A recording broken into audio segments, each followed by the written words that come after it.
O doutor Rinaldo Reis, o atual procurador-geral, ele exerceu um mandato de 2 anos e foi reconduzido pela classe dos promotores de justiça para um outro mandato que irá se encerrar no primeiro semestre de 2017.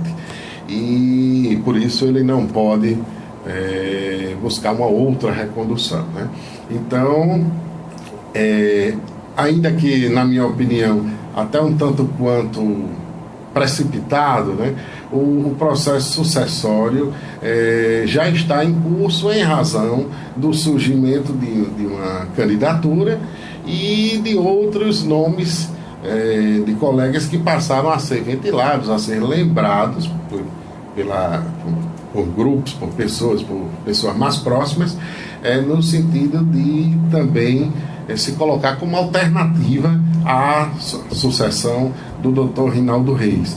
E, nesse sentido, alguns colegas pensam na possibilidade de uma candidatura, da nossa candidatura, e deixar claro que é uma pré-candidatura, né? Nós estamos num momento de diálogo interno, na verdade, entre colegas, de pensar em um projeto, considerando que nesses últimos 4 anos a instituição ela cresceu, ela se desenvolveu, ela tem buscado cada vez mais cumprir seus deveres constitucionais perante a sociedade, mas também, obviamente, pensando, considerando que o país tem sofrido uma série de mudanças, né? Nós estamos enfrentando alguns problemas na área particularmente econômica, com graves reflexos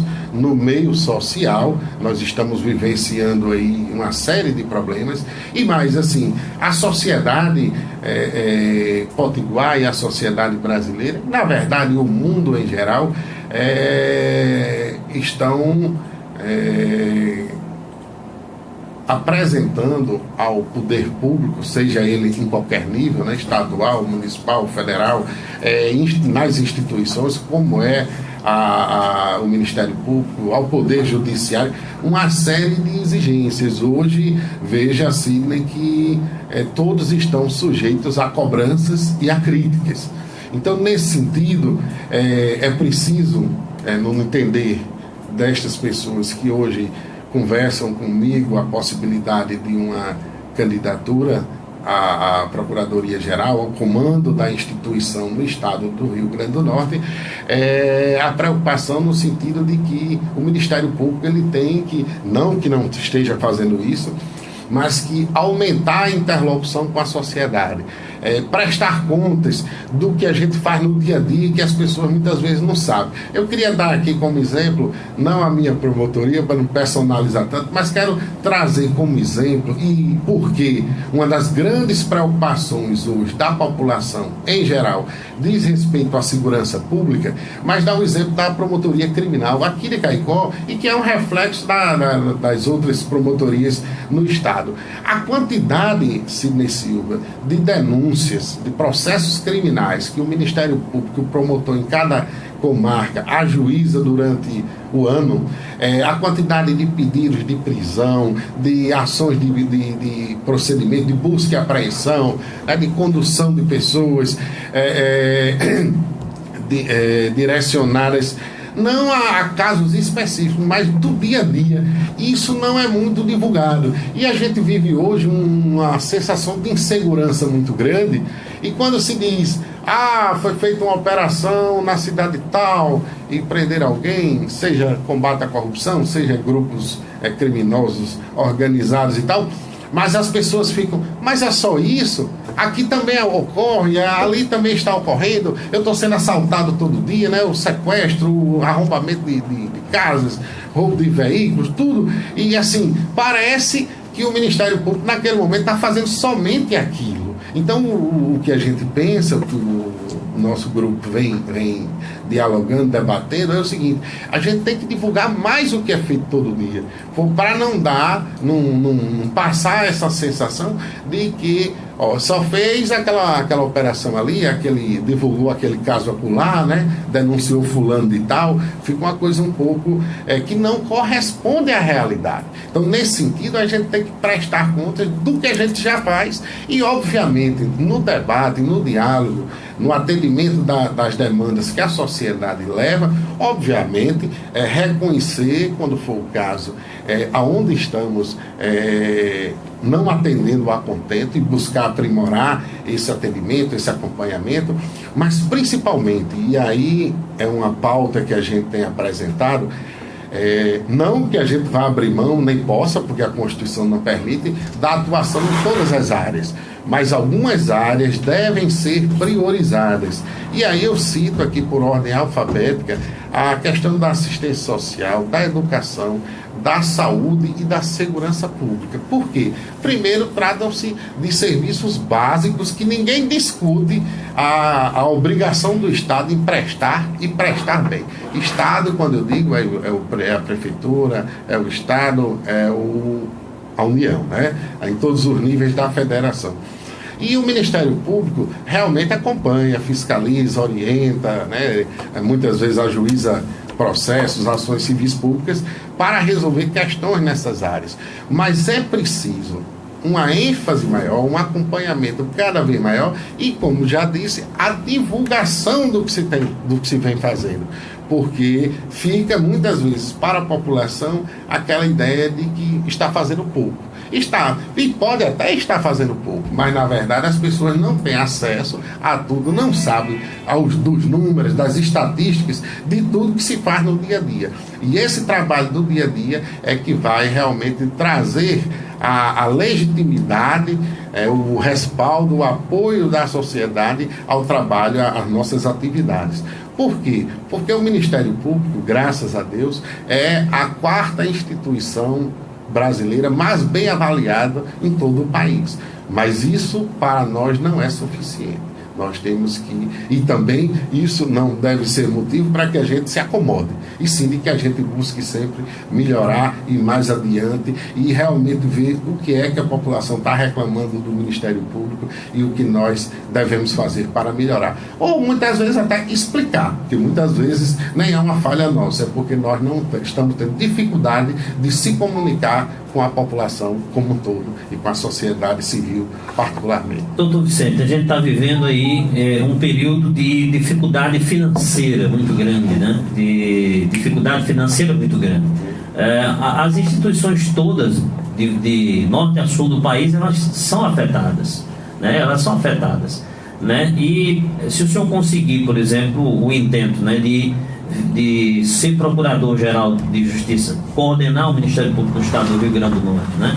Como fazer, né, para tentar coacionar, driblar as dificuldades financeiras e fazer a instituição andar e funcionar?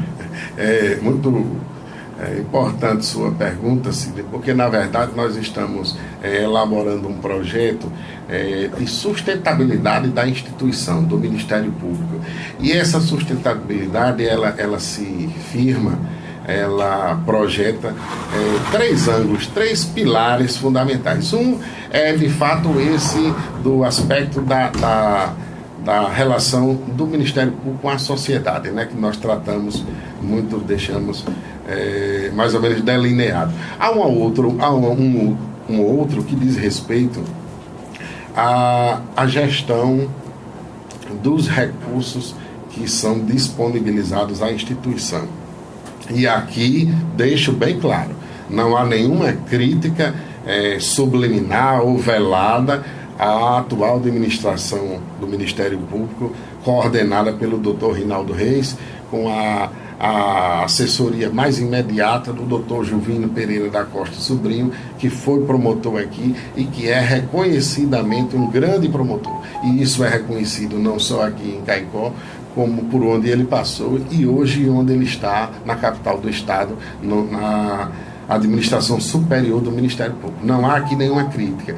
Mas, de fato, hoje, a preocupação com a eficiência, com a aplicação, com a maximização dos resultados e com a diminuição dos custos é um princípio, o princípio da eficiência, é um princípio que a Constituição estabelece a todo o poder público, ao serviço público de uma maneira geral, a toda a administração pública, inclusive a nossa instituição, ao Ministério Público, e, de fato, a gente tem que ser criativo e inovador para fazer ainda mais com o que se tem, e mais ainda quando os recursos estão se reduzindo, né? A arrecadação pública geral do Estado, ela vem, não é só do Estado do Rio Grande do Norte, é uma realidade nacional. Quando essa arrecadação ela se limita, ela se reduz, ela diminui, e isso atinge diretamente todo o serviço público e mais ainda toda a população. Daí porque aquela nossa preocupação com a ênfase, com a priorização de determinadas áreas. Porque eu escuto muito, Sidney, o cidadão chega e diz: só um exemplo aí, quando se cuida de questões ambientais, alguém que está preocupado com os gatos, né, que estão abandonados nas ruas, ou com a vaquejada, né, que tem sido motivo de debate na questão da proteção dos animais, mas é muito comum o cidadão criticar e dizer: ora, tem gente morrendo por falta de atendimento hospitalar. Por que esse promotor, por que esse cidadão, por que alguém está perdendo tempo, né, na cabeça da maioria das pessoas? É isso. Com aquilo ali, lógico que o Ministério Público não pode fugir desses encargos, desses deveres. Mas é claro que a nossa comunicação com a sociedade tem que buscar priorizar áreas que são muito sensíveis, e segurança pública, saúde, educação e assistência social. E queria dar um exemplo assim bem rápido na assistência social. Veja que nós temos uma série de projetos. Vou dar um projeto mais tradicional, o de distribuição de casas. A gente tem percebido isso na maioria dos lugares, e não é só do Rio Grande do Norte, é que se constrói, né, com recursos públicos, casas populares para atender a população mais carente, e não há, infelizmente, não se tem uma fiscalização mais centrada, mais dura, mais incisiva naqueles que serão os primeiros contemplados e beneficiados naquele programa, né? Então, muitas vezes você vê que as pessoas mais carentes, parte delas terminam não sendo contemplada. E ali a gente precisa elevar o nível de vida da população. E essa elevação do nível de vida é daqueles que estão na condição de vulnerável, ali abaixo da linha de pobreza. Então isso tem que ser uma ênfase nessa área. Na área da segurança ninguém discute, porque é um sentimento generalizado, um sentimento de insegurança, né? Então a gente tem que ter essas prioridades. Então, nesse sentido, a gente tem que cobrar, além de ser eficiente dentro da instituição, a gente tem que cobrar a eficiência do poder público como um todo, na aplicação de recursos em todas as áreas, mas principalmente nessas áreas que são as básicas, que realmente o cidadão não admite não ter a matrícula do seu filho, não ter um atendimento médico decente, né? Apesar da quantidade volumosa de recursos públicos que são destinados a essas áreas: a saúde, a educação, a segurança, a assistência social. Então, eficiência dentro da instituição e eficiência fora da instituição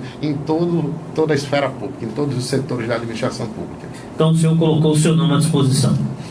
Estamos, nesse momento, debatendo, conversando com os colegas, formulando um projeto, mas deixando muito claro, um projeto de respeito a quem pensa diferente. Não estamos iniciando uma campanha para arranjar inimizades, mas sim para dar início a um diálogo que a instituição tem que realmente enfrentar. E assim, o que mais nos preocupa, o que nos motiva mais, é que nós achamos que qualquer projeto de futuro nessa sucessão, ela tem que, e não de sucesso pessoal, mas de sucesso da instituição, tem que considerar que a instituição tem que estar cada vez mais conectada com a sociedade. Não pode ser um projeto corporativista que se feche, que a instituição se isole da população, mas sim que se preocupe, antes de mais nada, a preocupação maior é, de fato, a satisfação dos interesses, dos direitos, dos anseios da população como um todo, pois só assim se justificará, se legitimará e a sociedade continuará acreditando no Ministério Público. O que nós não podemos perder é exatamente a confiança da população. Ao contrário, devemos crescer e mais adiante nesse apoio, nessa credibilidade que nós já temos, mas que precisamos mais ainda aumentar, uma vez que muitos são os inimigos do Ministério Público, muitos são os que são por ele atingidos e que por isso, no meio muitas vezes dos conflitos sociais, tentam associar a instituição ou desassociar a instituição, na verdade, da sua atividade maior, que é exatamente a defesa da sociedade. Então, é nesse sentido que colocamos o nosso nome, mas como já disse, como pré-candidato.